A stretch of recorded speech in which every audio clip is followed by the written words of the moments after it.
सुप्रभात विद्यार्थियों। भक्ति काल की प्रमुख कृष्ण भक्त कवित्री स्वाधीन विचार चेता की प्रणयनी और सांसारिक कष्टों, बाधाओं को, समस्त अवरोधों को दरकिनार कर ईश चरणों में समर्पित मीराबाई द्वारा रचित मीरा पदावली के कुछ अंशों का पूर्व में हमने अध्ययन किया था, जिसके अंतर्गत हमने भक्ति के मार्ग पर आगे बढ़ती हुई मीरा को अपने परिजनों और इस संसार के संकीर्ण मानसिकता के लोगों द्वारा जिन उल्लंघनों को झेलना पड़ा था, उसके विषय में हमने अध्ययन किया था और उसी क्रम को आज हम आगे बढ़ाएंगे। मीरा कहती है, जोगिया जी निस्दिन जोऊं बाट, पाँव न चाले पंथ दुहेला आडा ओ घट घाट। नगर आई जोगी रम गया रे, मो मन प्रीत न पाई, मैं भोली भोलापन कीनो, राख्यो नहीं बिलमाई। इसमें जोगिया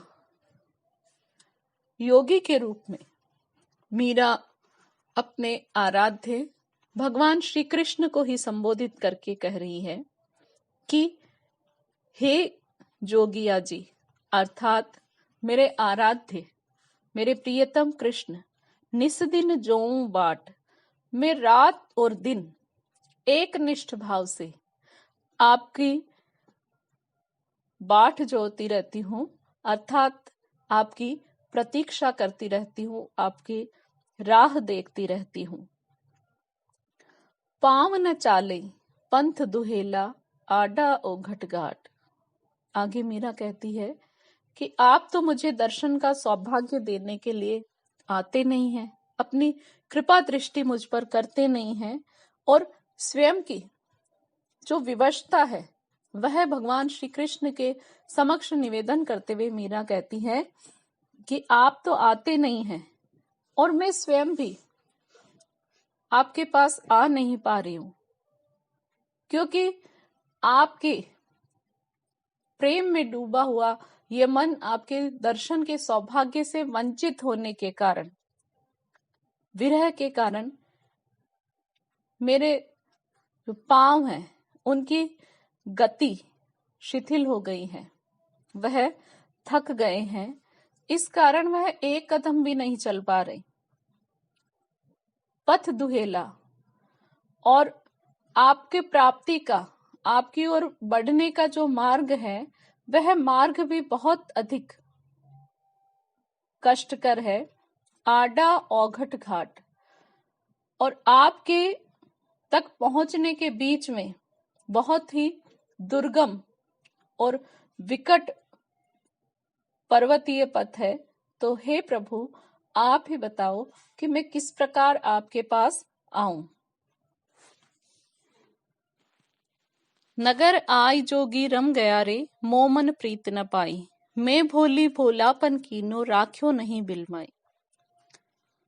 मीरा अपनी पीड़ा को व्यक्त करती हुई कहती है कि मेरे आराध्य कृष्ण से, मेरे प्रियतम से जो मेरा वियोग हुआ है, उस वियोग का भी कारण मैं स्वयं हूं, उसके लिए मैं स्वयं ही उत्तरदायी हूं, क्योंकि नगर आई जोगी रम गया रे, कि वह योगी अर्थात कृष्ण इस नगर में आकर के फिर कहीं अन्यत्र चले गए हैं। क्योंकि जब कृष्ण ने मुझे देखा तो उन्होंने मेरे हृदय में उनके प्रति प्रेम का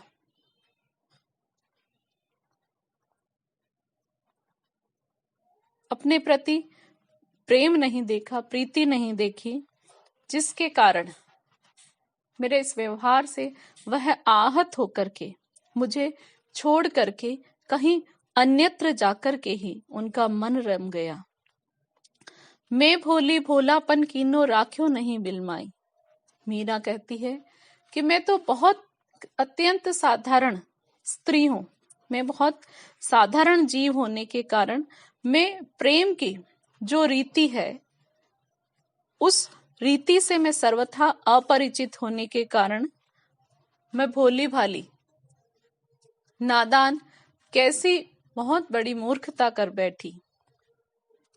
अपने घर आए हुए प्रियतम को अपने प्रेम से, अपनी प्रीति से, अपने व्यवहार से रिझाकर रोक नहीं सकी। जोगिया को जोवत बहु दिन बीत्या अजहू आयो नाई। आगे मीरा एक सुदीर्घ प्रतीक्षा जो वह कृष्ण की कर रही है उसके विषय में कहती है कि उस योगी अर्थात भगवान श्री कृष्ण की प्रतीक्षा करते करते बहुत सारे दिन व्यतीत हो गए हैं और अभी तक कृष्ण मुझसे मिलने के लिए नहीं आए हैं। बिरह बुझावण अंतरी आओ तपन लगी तन माही। मीरा कहती है कि मेरा ये तन और मन जो है, हे मेरे आराध्य, आपके विरह में रात दिन जल रहा है, विरह की अग्नि में जल रहा है। और यह विरह की आग ऐसी भी है कि मैं जल भी रही हूं और किसी को दिखाई भी नहीं देता। तो वो कृष्ण से कहती है, निवेदन करती है कि हे योगी,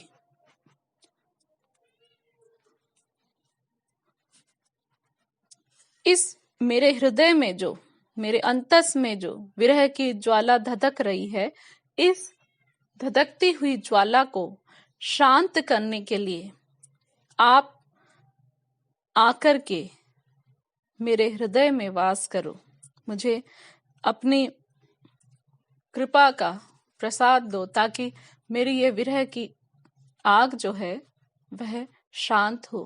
केतो जोगी जग में नाही केर बिसारी मोई। आगे मीरा कहती है कि मेरे योगी द्वारा मुझे दर्शन का सौभाग्य प्रदान न करने के पीछे दो ही कारण हो सकते हैं। केतो जोगी जग में नाही, कि या तो वह योगी जो है इस संसार में ही नहीं है, केर बिसारी मोई, और वो कहती है या फिर उन्होंने मुझे बिल्कुल विस्मृत ही कर दिया है, भुला दिया है। काई करूं कित जाऊं री सखी सजनी नैन गुमाया रोई। अपनी सखी को संबोधित करके वे कहती है वो कि हे सखी तू ही बता, अब मैं क्या करूं, उस प्रियतम से कि मेरे आराध्य जोगी श्री कृष्ण से मिलने के लिए मैं कहाँ जाऊं। नैन गुमाया रोई, कि अब तो मेरे उनके विरह में रोना ही मेरे वश में रहा है, तो उनके विरह में निरंतर रोते हुए, अश्रु प्रवाहित करते हुए मैंने अपने नेत्रों की जो दृष्टि है, आंखें ही खो दी है। आरती तेरी अंतरी मेरे आओ अपनी जान। अब वो श्री कृष्ण से निवेदन कर रही है, विनती करते हुए मीरा कहती है कि हे योगी, मेरे हृदय में आपके दर्शन की, आपके मिलन की व्याकुलता, लालसा जो है वह निरंतर मेरे प्राणों को जला रही है। आओ अपनी जान। इसलिए मेरे द्वारा जो भी भूलें हुई हैं उन भूलों को क्षमा करके, उनको त्रुटियों को विस्मृत कर करके आप मुझे अपना समझ करके मुझसे मिलने के लिए आ जाओ। मीरा व्याकुल विरहिणी रे तुम बिन तलफत प्राण। मीरा कहती है कि हे मेरे आराध्य भगवान श्री कृष्ण, मैं आपके विरह में अत्यधिक व्याकुल हूं और आपके दर्शन के लिए, आपसे मिलन के लिए ये मेरे प्राण जो है वह तड़फ रहे हैं। तो मेरी इस विरह वेदना का आप निदान करिए। पद छंद में मीरा ने बहुत मार्मिक रूप से, सहज रूप से अपने हृदय की ईश्वर मिलन की जो उनकी आकांक्षा है, जो इच्छा है, उसे बहुत सुंदर शब्दों में अभिव्यक्त किया है। ईश मिलन के मार्ग की जो बाधाएं हैं उनकी तरफ भी इस पद में मीरा ने संकेत करते हुए अपने हृदय की निश्चलता, एक साधारण जीव होने, स्वयं को एक साधारण जीव मानते हुए उनकी जो स्वयं की जो सीमाएं हैं उसकी ओर उन्होंने संकेत किया है और बार बार कृष्ण से विनती की है, निवेदन किया है कि आप ही मेरे, आपके मिलन से ही ये मेरी विरहाग्नि दूर हो सकती है। इसमें भक्ति रस तो है ही, भक्ति का भी एक भक्त का अपने ईश्वर के प्रति मिलने की जो उत्कट लालसा है वह इस अभिव्यक्त हुई है। तो इसमें कहीं नहीं कहीं भक्ति में निहित जो विरह का की पीड़ा है, तो इसमें विरह रस भी है, वियोग का रस भी है और अपने आराध्य को प्रेम करती है, प्रेम भाव अभिव्यक्त हुआ है तो माधुर्य गुण है। राजस्थानी मिश्रित ब्रज भाषा है, काई करूं कित जाऊं जोऊं बाट, है ना। मुहावरों का भी यथास्थान मीरा के द्वारा प्रयोग किया गया है। इसमें अनुप्रास अलंकार है। अगला जो छंद है वह है, उसमें मीरा कहती हैं, जोगी मत जा मत जा मत जा, पाई परु में तेरी चेरी हो। ये करुणा से परिपूर्ण अत्यंत भावपूर्ण पद है जिसमें मीरा का कृष्ण मिलन की उनकी इच्छा तो अभिव्यक्त हुई है, उनकी जो दर्द है, कृष्ण से मिलन की जो लालसा है और वियोग जो है, उनका दर्द जो है कृष्ण के प्रति, वह इसमें अभिव्यक्त हुआ है। बार बार मीरा अनेक पदों में ये भाव मीरा ने अभिव्यक्त किया है कि कृष्ण के प्रति उनका जो प्रेम संबंध है वह इस जन्म का नहीं, जन्म जन्मांतर का है। तो कृष्ण को अब उनकी सुध ले ही लेनी चाहिए। वह कृष्ण से कहती है, जोगी मत जा मत जा मत जा, पाई परु में तेरी चेरी हो।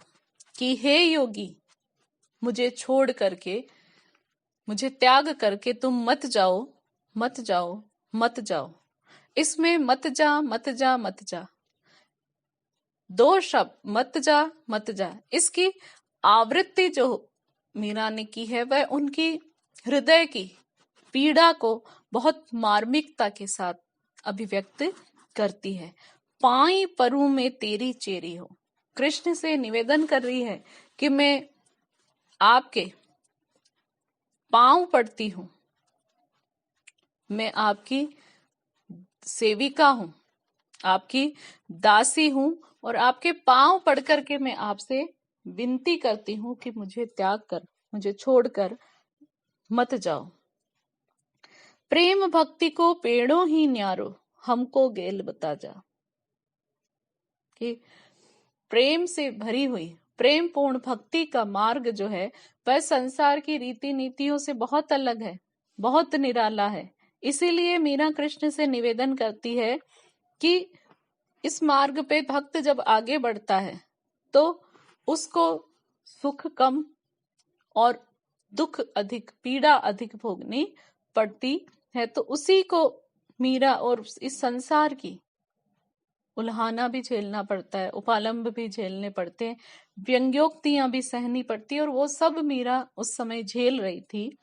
तो मीरा उनसे कहती है कि प्रेम भक्ति को पेड़ों ही न्यारो,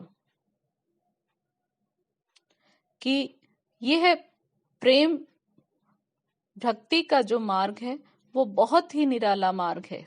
हमको गैल बता जा, कि हे मेरे आराध्य श्री कृष्ण, आप आकर के आपकी जो ये प्रेम योगिनी है उसे वह मार्ग बता जाओ जिस पर चल करके वह सहज ही आपको प्राप्त कर ले, आपके दर्शन का सौभाग्य उसे मिल जाए। अगर चंदन की चिता बनाऊं अपने हाथ जला जा। मीरा कहती है कि आपके वियोग में मैं एक क्षण भी जीवित नहीं रह सकती। ये भक्ति की प्रेम की पराकाष्ठा है, उसका चरमोत्कर्ष है जब वह कहती है कि अगर चंदन की चिता बनाऊं, कि मैं अगरू और चंदन की चिता बनाऊंगी, जिसे उस चिता पर मैं बैठूंगी, तो उस चिता को हे मेरे आराध्य ठाकुर श्री कृष्ण आप अपने हाथ से ही जला करके जाना, ताकि जिस निर्धूम विरह ज्वाला में मैं जल रही हूं, जो संसार को भी नहीं दिखाई दे रही और हो सकता है कि जिस पर आप भी ध्यान नहीं दे रहे, तो आप अपने हाथों से मेरी चिता प्रज्वलित करके जाना, ताकि जीवित रहते तो नहीं, मिलने के बाद ही आपसे मिलन का सौभाग्य मुझे प्राप्त हो जाए। जल बल भई भस्म की ढेरी अपने अंग लगा जा, कि जब अगरू और चंदन की चिता पर मैं बैठूंगी और आप अपने हाथों से उस चिता को जलाओगे, तो मीरा कहती है कि उस चिता में जल करके पूरी तरह में राख हो जाऊंगी, मेरा अस्तित्व जो है वह समाप्त हो जाएगा और मैं राख में परिवर्तित हो जाऊंगी। अपने अंग लगा जा, तो उस राख को ही, उस भस्म को ही आप अपने शरीर पर अंग राग के रूप में लगाओगे, तो कम से कम जीवित रहते तो नहीं, मिलने के उपरांत, मृत्यु उपरांत तो कम से कम आपसे मिलन की मेरी जो आकांक्षा है, मेरी जो कामना है, वह पूरी हो जाएगी और मेरा मरना भी सार्थक हो जाएगा और मेरी भस्म जो है वह भी धन्य हो जाएगी कि उसे ईश्वर ने जीवित न रहते हुए न सही मरणों के उपरांत तो अपना लिया। मीरा कहे प्रभु गिरधर नागर जोत में जोत मिला जा। मीरा अपने आराध्य गिरधर लाल से निवेदन करती हुई कहती है कि हे आराध्य, मरूंगी तभी कि मेरी जो आत्मा है, ये जीवात्मा जो है वह आपका ही, परमात्मा का ही एक अंश है। मैं आपका ही जो ज्योति पुंज है उसका ये अंश, और जन्म जन्मांतर से मैं आपके विरह में जल रही हूं, इस संसार में भटक रही हूं। तो मेरी जो मरने के बाद कहते हैं कि आत्मा परमात्मा के से जाकर के मिल जाती है, उसी भाव को इस अंतिम पंक्ति में मीरा ने अभिव्यक्त किया है कि मैं जन्म जन्मांतर से आपके विरह की आग में जल रही हूं, अब आप मुझे इस देह के बंधन से मुक्त कर, जो मेरी जीवात्मा रूपी जो ज्योति शिखा है, उस ज्योति शिखा को आप अपने में ही अंतर्लीन कर लो, समाहित कर लो। अब मेरे लिए हे मेरे आराध्य भगवान श्री कृष्ण, आपका विरह, आपका वियोग असह्य हो गया है। क्योंकि कई पद हम जब मीरा के पढ़ते हैं तो उनमें ये आता है कि उनकी ये इस जन्म की प्रेम नहीं है, ये पूर्व जन्म जन्मांतरों का प्रेम है। इसमें मीरा ने अत्यंत करुणा भरे स्वर में अपनी विरह व्यथा को और श्री कृष्ण से मिलन की जो इच्छा है उसको अभिव्यक्त किया है। इसी तरह के कुछ भाव ज्ञानाश्रय शाखा के संत कबीर दास जी ने भी अभिव्यक्त किए थे। कबीर ने कहा था, यह तन जालो मसी करूं, ज्यूं धुआ जाई सरग्गी, मति वे राम दया करे, बरसी बुझावे अग्गी। यहाँ वो भी ईश्वर कृपा की ही, उस निर्गुण निराकार परमात्मा की कृपा की ही आकांक्षा अभिव्यक्त करते हैं। यहाँ भाषा जो है मीरा की राजस्थानी ही है। से गेल, पेंडो, अगर, चंदन, न की जगह न वर्ण का प्रयोग, जलबल, ये सारे राजस्थानी शब्द हैं जिनका बहुत सुंदर यथास्थान मीरा के द्वारा अपनी भावाभिव्यक्ति के लिए प्रयोग किया गया है। भक्ति रस है जिसमें वियोग है।